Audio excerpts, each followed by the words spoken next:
Today, I want to talk to you about when I was on the staircase to hell. Let me tell you, this was a time in my life that I was still searching and looking for love in all the wrong places. And here I was in a car with a friend of mine, and we had decided to head out to Panama City. It was late at night. The road was dark, and here we go. And we're about halfway to Montgomery, and my friend that's driving is intoxicated. I had urged him and tried to get him to pull off the side of the road because I could see that he was weaving and he wasn't clear, wasn't safe. And he pulled off for just a moment. We pulled into a rest area, but he didn't stay. He was like, I can do this. And I said, well, let's go. And we were trying to make it to the beach before the sun would rise the next day. But before we even made it halfway there, he passed out completely.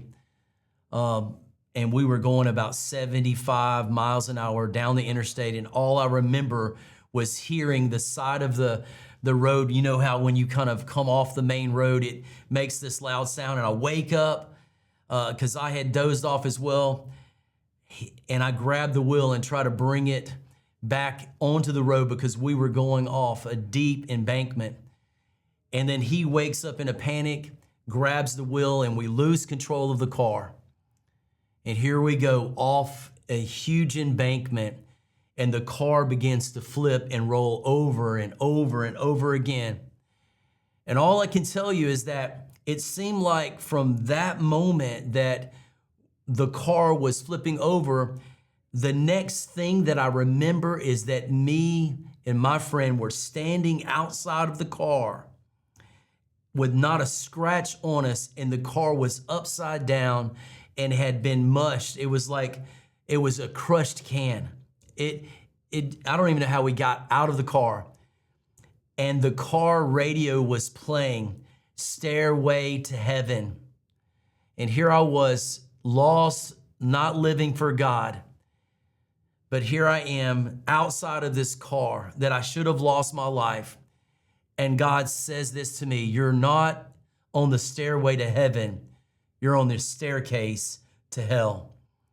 It was one of those eye-opening moments where you know that even though you're away from God, God's hand is still on you, trying to get you off that road. Listen, God was beginning to shut down every road that I was taking, going in the opposite direction. Just like Jonah in the Bible, he was running from God and storms began to brew.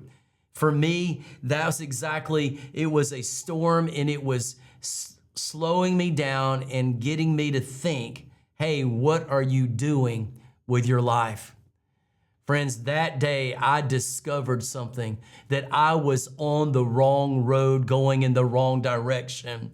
But even in the midst of that, God spared my life. And that day was beginning to move me back in the right direction. It would be only a few months later that I would encounter the love of God that would restore my life and get me moving in the right direction. I don't know if you've ever been in a situation where you know that you got out only by the grace of God, because God still had a plan for your life. Friends, can I pray for you today? Because maybe you're still going down the wrong road, or maybe God has already got your attention and you know that you've been on the wrong staircase going down, but God is trying to turn things around. Father, I pray for those prodigals, and I pray for those Jonahs. I pray for those today that may be running from you, but they know they need to be running for you. Would you call them back to yourself, turn them around, and put them back on solid ground so that they can fulfill their destiny, their purpose, and the plan that you have for their life. In Jesus' name. Well, friends, I have truly discovered that God has his hand on us to get us moving in the right direction. May God truly bless you today.